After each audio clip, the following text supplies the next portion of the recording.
ఇప్పుడు చాలా క్రూషియల్ ఒక టాక్సిన్ గురించి మాట్లాడతాను. ప్లాస్టిక్ గురించి ఎంత చర్చ జరిగింది మీకు తెలుసు సార్? ప్లాస్టిక్ అదేదో కొన్ని మైక్రాన్స్ లోపు ప్లాస్టిక్ బ్యాగ్స్ అలౌ చేయకూడదని చెప్పి ఉద్యమం వచ్చి చాలామంది విసుక్కుని తిట్టుకున్నారు కూడా ఆవిడ్ని. ఒకటే చెప్తా అండి ప్లాస్టిక్ గురించి. I had given a talk in fertility hospital, Mamata hospital మొన్ననే ఇచ్చిన. Because something has to be understood by the జనాల్ ఆల్సో. ఇన్ఫర్టిలిటీకి అదొక కాజా? పెద్ద కాజ్ అమ్మా. క్యాన్సర్కి ఇన్ఫర్టిలిటీకి రెండు కూడా cause plastic. Yes.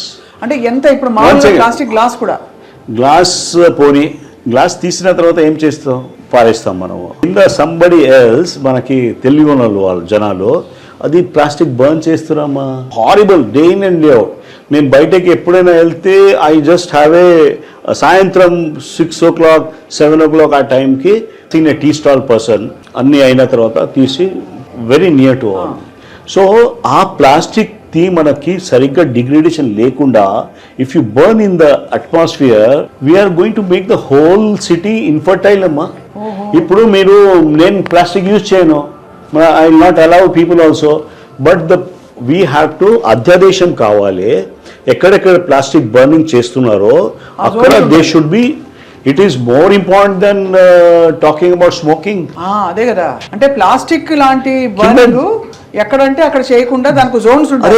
Going to the ఉత్తరాకాశి అక్కడ I thought that's a good thing. అక్కడ చాలా ఏమీ లేదు.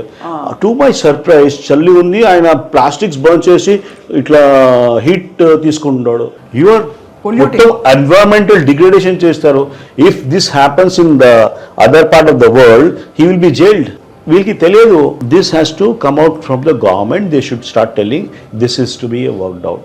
అమ్మ చాలా థింగ్స్ ఉన్నాయమ్మా ప్లాస్టిక్స్ గురించి పెద్ద మాటలు. I don't want to Pantene and I'm not against those people, but దానిలో they are adding phthalates. We're worried just by cleaning the hair, shampoo గురించి అండ్ కండిషనర్ గురించి we're getting in to big disasters అమ్మా. That itself can start from your thyroid. Lead గురించి అడిగావు కదా, lipstick is a common cause of lead. అదే cosmetics endocrine system లో direct గా వెళ్ళిపోతుంది కదా. ఎండోక్రైన్ డిస్టర్బింగ్ కెమికల్ అంటారు దీనికి. ప్లాస్టిక్ లో ఒక బిస్ఫినాల్ ఏ అని శాతం ఉంటుంది. There is one more thing called phthalates ఉంటుంది. బిస్ఫినాల్ ఏ చాలా టఫ్ ఉంటుంది అమ్మా. Phthalates are added to make the plastic very soft. Micro plastics concept ఉందమ్మా. చాలా simple way of getting. See I still use something like water. I cannot depend on anything. So I get whatever is it, bottled water వస్తుంది. ఇప్పుడు దీనిలో micro plastics జరిగినాయి. It's easy way to take it out. కొద్దిగా 100 degrees దాకా water కి boil చేసి చల్లగా చేయి, మట్టి కుండల్లో పెట్టుకో. You are not going to get in to diabetes with that. Plastic bisphenol నుంచి డయాబెటీస్ కూడా లింక్ ఉంది. మీరు చెప్పిన షాంపూ వాడకం వల్ల please use all organics or whatever is shikakai and all that. This things are not helping you. It's helping the multinationals. అసలు పాత రోజుల్లోకి మళ్ళీ వెళ్ళిపోవాలనిపిస్తుంది. అంటే ఇప్పుడు కూరగాయల మీద స్ప్రే చేసే, ఓకే కూరగాయలది పెద్ద సబ్జెక్ట్, నేను ఒకటే చెప్పేస్తా. Because it is being scene by people. మీకు ఎక్కడైనా కూరగాయలు తీసుకున్నప్పుడు కూడా మీరు బిగ్ బాస్కెట్ నుంచి కూడా ఎక్కడి నుంచి యూ గెట్ ద కూరగాయలు వస్తాయి కదా, ఫ్రూట్స్ అండ్ ఆల్ దాట్. ఒక పెద్ద గిన్నె తీసుకొని వామ్ వాటర్ చేయండి. వామ్ వాటర్లో ఒక 2 spoons 1 spoon హైడ్రోజన్ పెరాక్సైడ్ అని దొరుకుతుందమ్మా. మెడికల్ షాప్లో దొరుకుతుంది. 3% హైడ్రోజన్ పెరాక్సైడ్. అది పెట్టుకొని submerge that vegetables for 20 minutes చాలు. ఆ తర్వాత క్లీన్ చేసి, ఇప్పుడు I have seen people cleaning mutton also. This is a easy hack. 80% of the chemicals పోతాయి. కానీ మీరు అనేది మరి అది హైడ్రోజన్ పెరాక్సైడ్ లోపలికి వెళ్ళిపోదా? లేదమ్మా, హైడ్రోజన్ పెరాక్సైడ్ నుంచి ఆక్సిజన్ రిలీజ్ అవుతుంది. 20 minutes తర్వాత వాటర్ ఫామ్ అయిపోతుంది. దాని నుంచి అయిపోతుంది. ఏం కాదు. సో ఇది this has to be used for. మేమైతే అన్ని పేషెంట్కి అన్ని చేయలేం. That's the reason I have got lot of hands here. They keep telling about how to manage your kitchen, how to manage your food and all that. So that's the way we started talking about that. Cancer is a big segment andi. Cancer lo it is not just doctor who treats it. I understand cancer is something like oka manobalam tagipotadi వాళ్ళకి.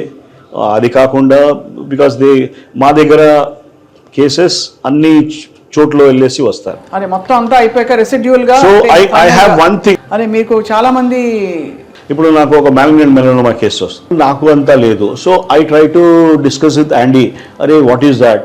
So ఆయనతోని ఒక గ్రూప్లో ఉన్నాం మేము, పరామర్శించేసి this is the way forward. And the way forward is very simple with cancer అమ్మ. అన్ని cancers ఉన్నాయి కదా, they flourish when there is a lack of oxygen. ఇది ఒక వేదం ఉంది, కరెక్ట్గా ఉంది 100%. ఓటో వార్బర్గ్ అని 1942లో ఆయనకి నోబెల్ ప్రైజ్ దొరికింది ఈ డిస్కవరీ గురించి. బాడీలో ఆక్సిజన్ లేక, బాడీ కాదు ఆ ప్రాంతంలో. ఆ ప్రాంతం ఇప్పుడు క్యాన్సర్స్ ఎక్కడ ట్యూమర్ ఉంది, గడ్డ ఉంది, దానికి ఆక్సిజన్ సాచురేషన్ లోపల చెక్ చేస్తే ఆక్సిజన్ చాలా తక్కువ ఉంటుంది. హైపాక్సిక్ అంటారు దానికి. ఆక్సిజన్ ఆ గడ్డలో తక్కువ ఉన్నాయి. సో వాట్ ఇఫ్ మనం ఆక్సిజన్ దానిలో పెంచితే ఏమవుతుంది? So this are the things which were done. ఇది లైమ్ లైట్ కి రాలేదు. So my main focus is try to, ఇది ఫిజియాలజీ ఉంటుంది. ఆక్సిజన్ శాతం కొద్దిగా పెంచాలంటే గాలి నుంచి పోదండి అది, ఓజోను, హైపర్బారిక్ ఆక్సిజన్ లో ఎక్కువ. సో గీతా గారికి కూడా we tried working with ozone, we tried working with detoxification. There are some simple things ఉంటాయి. రీపర్పస్ డ్రగ్స్ అంటారు దానికి. రీపర్పస్ డ్రగ్స్ అంటే ఈ మధ్య అందరికి కొద్దిగా ఐడియా వస్తుంది. పారాసైట్ కి డ్రగ్ ఉంది అమ్మ. మన డెంటల్ ఉంటాయి బాడీలో, చిన్నపిల్లలకి మనం వేస్తాం కదా, మందులు ఇస్తాం. ఆ మందు నుంచి క్యాన్సర్ మంచిగా అవుతుంది. We have a research.